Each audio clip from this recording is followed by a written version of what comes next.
AP ప్రజలను CM Chandrababu వెన్నుపోటు పొడిచారని YCP ఆరోపించింది.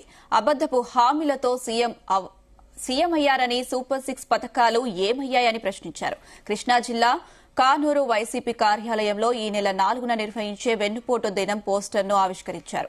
ఎన్టీఆర్ నుంచి పార్టీ లాక్కొని వెన్నుపోటు పొడిచారని, అబద్దానికి నిలువెత్తు రూపం చంద్రబాబు అని పెనుమలూరు నియోజకవర్గం సమన్వయకర్త దేవభక్తుని చక్రవర్తి ఆరోపించారు. తాము చేపట్టే నిరసన కార్యక్రమాన్ని జయప్రదం చేయాలని పిలుపునిచ్చారు.